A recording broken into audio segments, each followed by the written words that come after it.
Once upon a time there lived in a certain village a little country girl, the prettiest creature who was ever seen.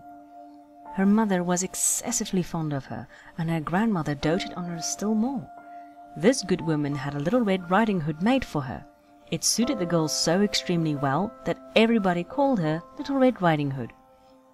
One day her mother, having made some cakes, said to her, "Go, my dear, and see how your grandmother is doing, for I hear she has been very ill. Take her a cake and this little pot of butter." Little Red Riding Hood set out immediately to go to her grandmother, who lived in another village. As she was going through the wood, she met a wolf, who had a very great mind to eat her up, but he dared not, because of some woodcutters working nearby in the forest. He asked her where she was going.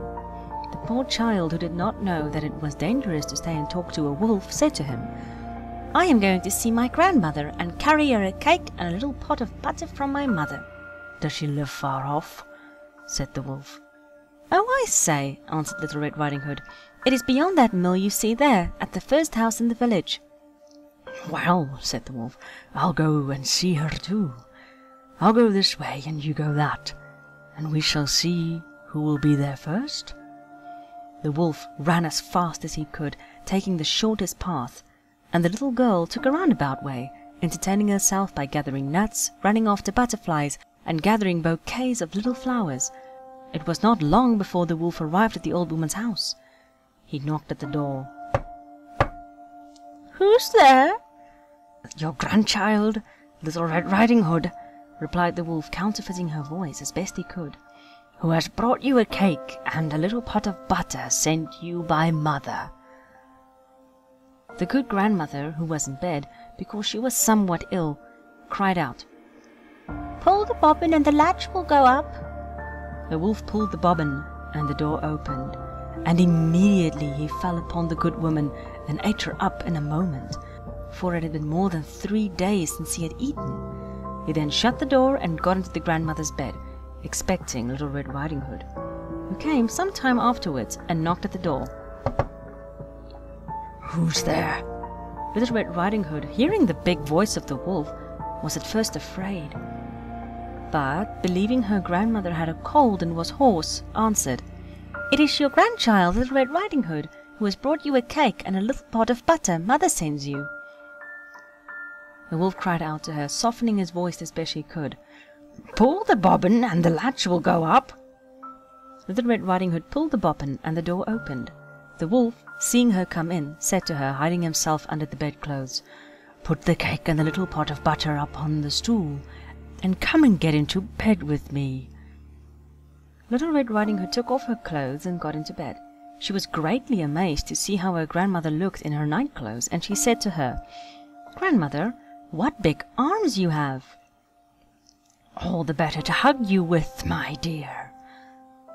"Grandmother, what big ears you have!" "All the better to hear you with, my child." "Grandmother, what big eyes you have!"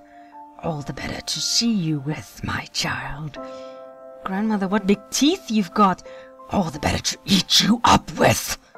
And saying these words, this wicked wolf fell upon Little Red Riding Hood and ate her all up.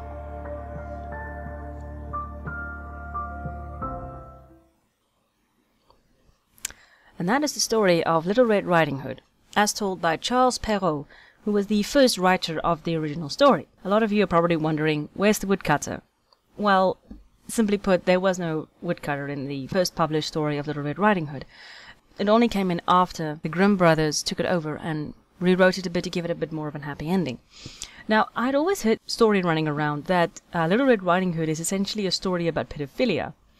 And I'd never believed it, because the original story only offers a lesson of don't, stray from the path, listen to your mother, and in general, just don't talk to strangers.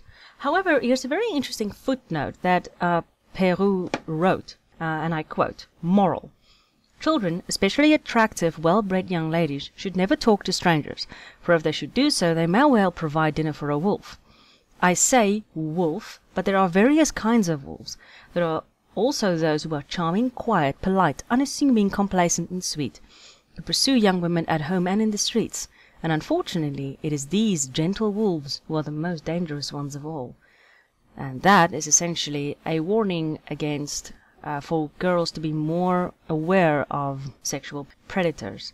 That really opened my eyes to the concept of what a lot of fairy tales can actually give you and offer you deep within their meanings and where they originated from. And it does actually tell me, I mean, if someone actually sits down and writes a story about this, it wasn't that unheard of. In any case, I found the original to be very interesting, and much more interesting actually than the one from Grimm. The actual Grimm story was called Little Red Cap. This one was called Little Red Riding Hood. But in any case, for those of you who like this story, please let me know. And if you want me to read a specific story, also let me know. And thanks for watching, and keep reading stories.